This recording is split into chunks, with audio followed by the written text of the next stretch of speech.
For today's video mga chong at mga chang, lalayo nga muna tayo sa ingay ng syudad at aakit tayo sa bayan ng Doña Remedios Trinidad na mas kilala sa tawag na DRT. At dito, papahinga nga muna natin ang ating mga isip at panandali ang kakalimutan ng mga bagay na gumugulo sa ating isipan. Sarap po. Sarap dito, para solo mo yung kalsada oh. At sa bawat piga sa silinyador at pagtuli ng ating motor, sabay nito ang paggaan ng ating saloobin. Unti-unting bumabalik ang saya at sigla ng ating pag-iisip.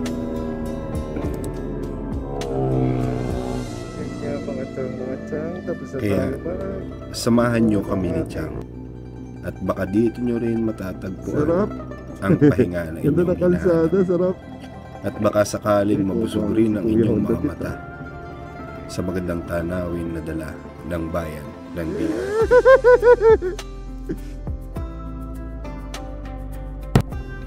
Ayan na, sumisilip na si Haring Araw. Lambi. Sarado ba bukas?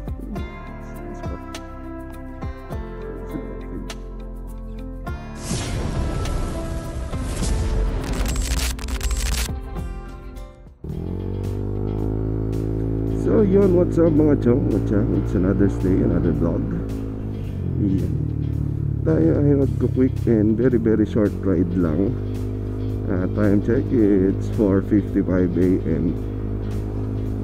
So ang original na plano namin ni Chang ay sa Kapitana sana sa Tarlac.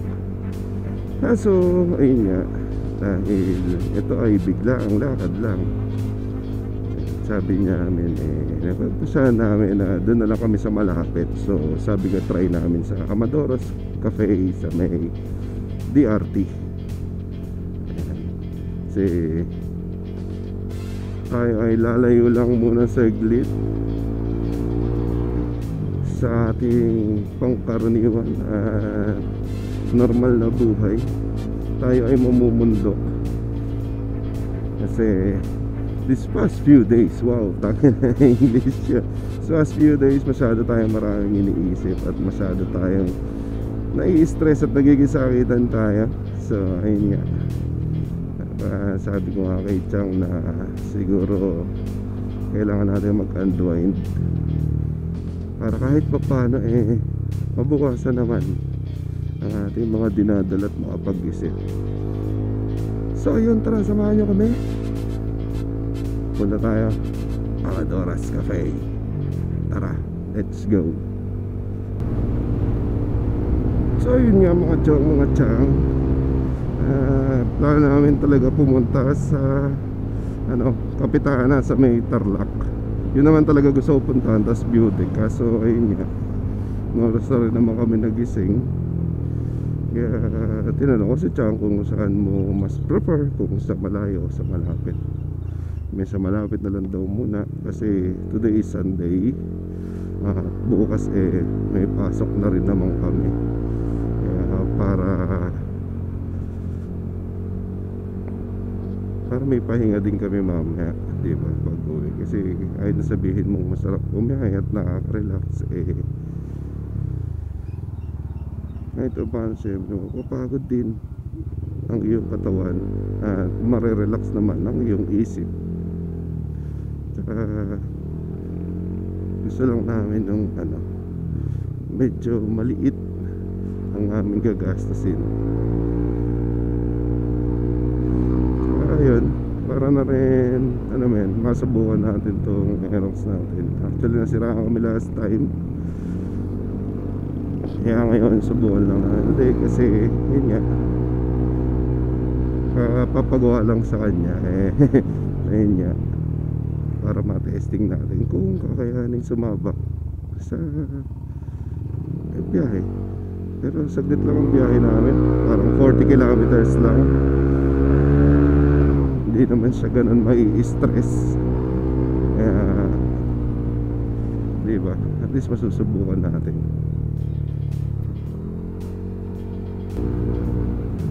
Ang dilim talaga ng daan dito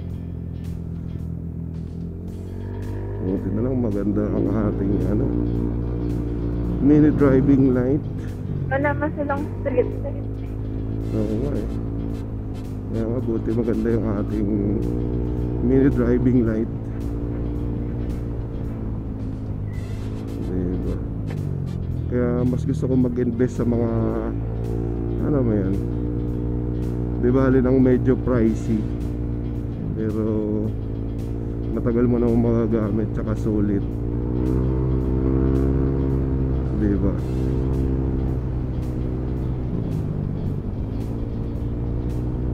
Kasi yung ilaw ng Aerox walang silbit eh. Parang wala ka ding ilaw eh.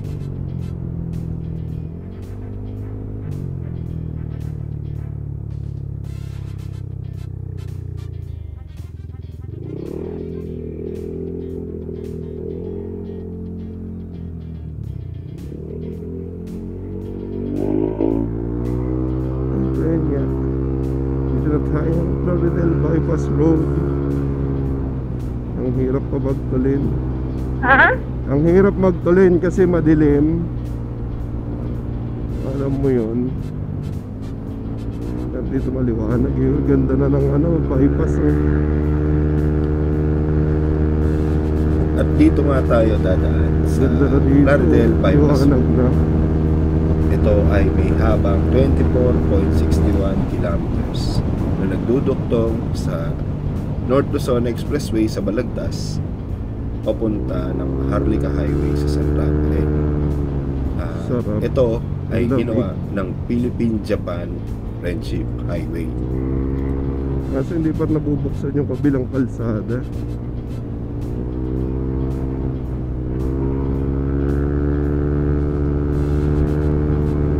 Dilim naman sa area na to. Wala pa silang ilaw.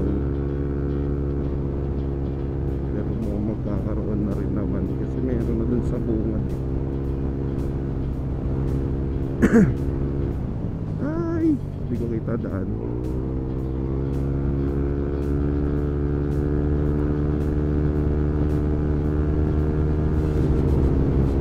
Sarap ng biyahe dito, no? Kung maganda lang sana talaga yung daan nito, no? Kaso nakakatakot magtulin kasi madilim. Chill lang. Meron pa naman ditong mga biglang crossing tsaka yung parang mga tulay.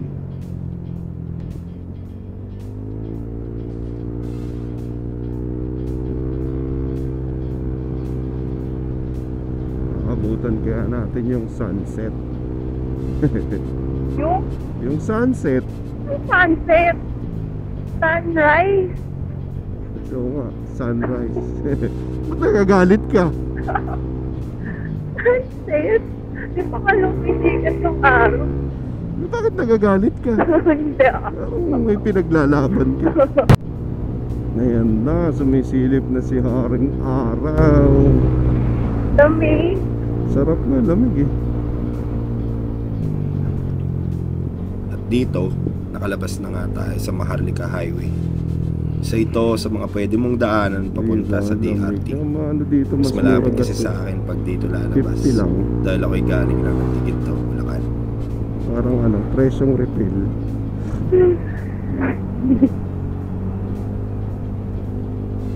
Bumiyahe pagka ganito, oh. Ang ganda ng view. Ang ganda ng ulap, oh. Clear blue sky. Yeah. First time natin dadalhin tong Aerox sa DRT, no? Oo. Last time nadala natin yung Dominar.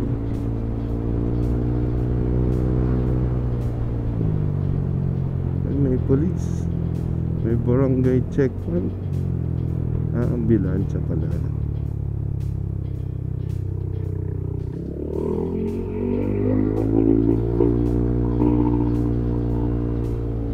Papasok ka sa trabaho, no? Dito ka nakatira. Good luck sa'yo. At dito matututo ka talaga magkaroon ng ano, sarili mong motor tapos magdadrive ka.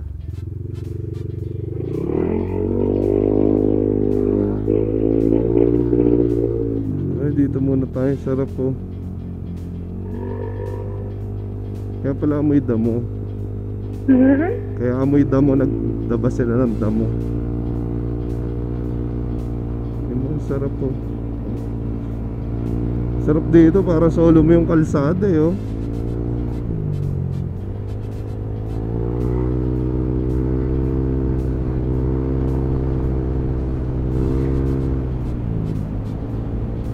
Ang sarap po. Sarap sa ice.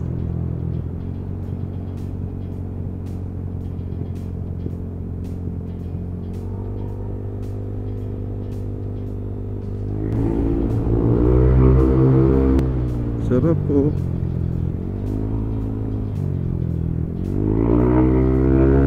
At dito nga tayo dumaan sa Maharlika Highway papunta sa May drag. Baldero. Kung gusto mong ma-enjoy yung malamig na hangin at magandang tanawin, isa ito sa mga pwede mong daanan papunta ng DRT. Diba? Ang ganda ng kalsada, tas ang ganda ng view.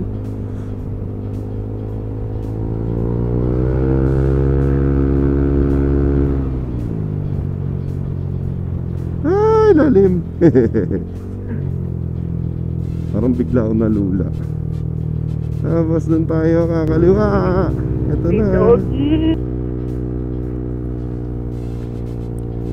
Kung isa ka sa mga tao na kagaya ko na paminsan-minsan gusto makaalis, makalimot at bumiyahe ng masaya, isa ito sa mga daanan na marirekomenda ko. Dito maraming kabundukan na pwede kang mag-camping, mga ilog na pwede mong paliguan, may sariwang hangin at maayos na kapaligiran.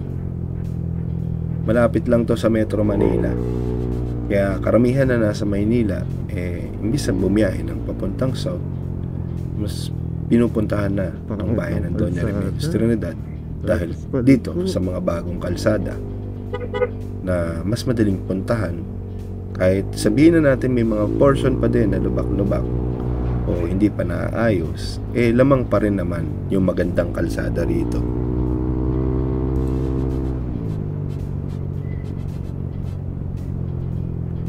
Sarap pababa. Kaso madulas.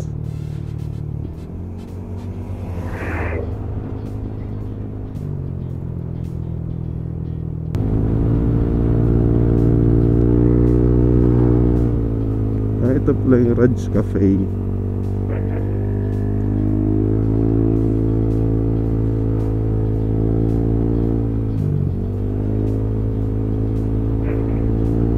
Raj Cafe.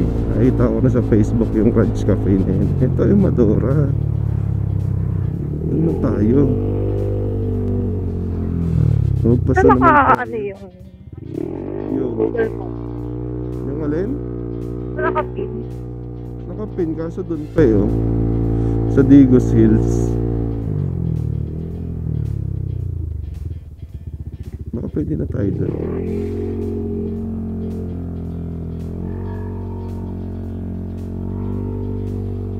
Ganyang bahay lang eh. Simbahan yan.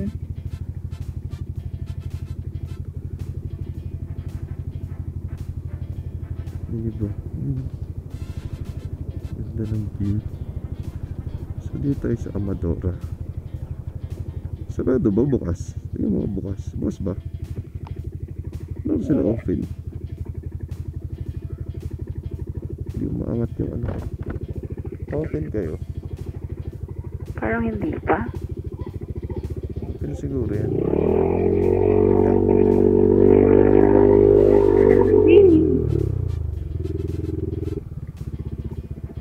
At ayun nga mga chong, mga chang, tapos na kami kumain sa Amadoras. Kaya ayan, tara, tuloy pa rin ang biyahe dito sa bayan ng DRT. At maghahanap tayo ng spot para makapagpahinga. Inumin. Tatso ko lang sa akin kasi hindi ako pwede magkape. Kasi pag bumabiyahe mahirap. Kasi sarap pa rin pagka kape. Sarap pa rin pagka kape nasa bahay. Kasi pag umaga. Hirap. Sarap dito, ganda rito. Muna tayo. Muna tayo aerial shots.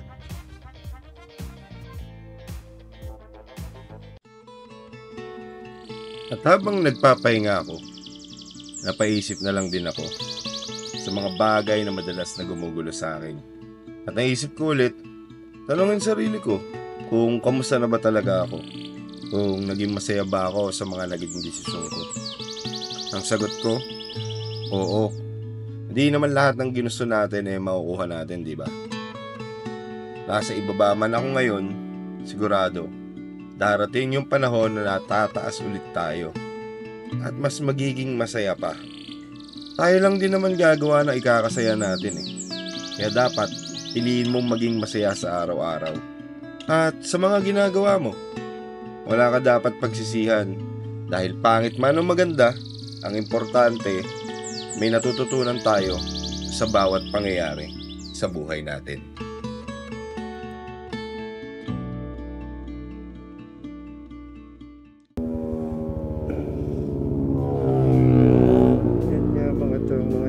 Tapos na tayo kumuha ng ating drone shot.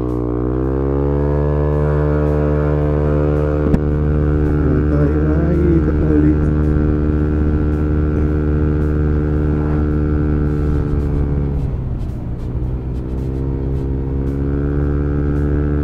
Pasyal na ulit tayo. Hindi natin alam kung ano dulo na to. At ako hindi ko rin alam kung anong dulo nito.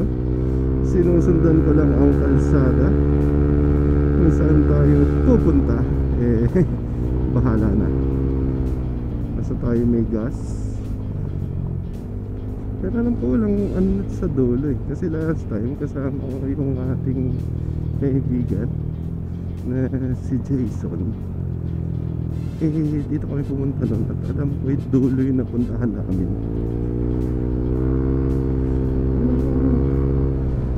Malalaman natin, makikita natin kung alin ang dulo nito. Pero sabi dun sa sabi na may-ari ng Amador na kausap natin kanina, meron nga daw daan dito na maganda at paikot lang daw to. So dun tayo dadaan. Diba? Dami na rin nag-uusbong ang kainan dito. Chickboy Man Cafe. Diba? Ang nauna kasi talaga dito is yung Amadora. Kaya mas kilala si Amadora. Yun lang yung mas naunang nakilala. Hindi natin alam. Ano sure may labas dito sa kabila. Kasi as per dito sa Google Map, may gusto ng biyak na bato. May tayo ng biyak na bato.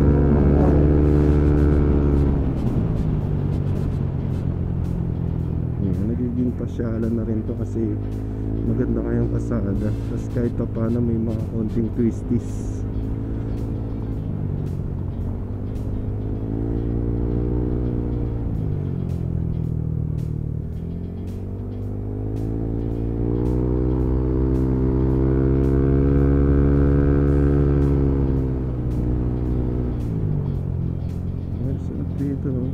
Probinsya dito pinapanood nila yung nagtatraktora. Akit ang traktora ang liit. Ayan ang delikado. Ayan yung mga curve na mabuhangin. Kasi kahit anong kapit at mahal ng gulong mo, basta buhangin ang usapan. Goodbye Philippines and hello world. At ayun nga mga chong, mga chang, tatapusin natin dito yung video dahil medyo mahaba na rin. At kung umabot ka sa part na to, baka naman, please like, share, and subscribe. Mga chong, laging tandaan, mag-ingat sa biyahe at laging magdasal. Paru-hilo. Maraming salamat. Hanggang sa muli. Paru-hil. Paalam.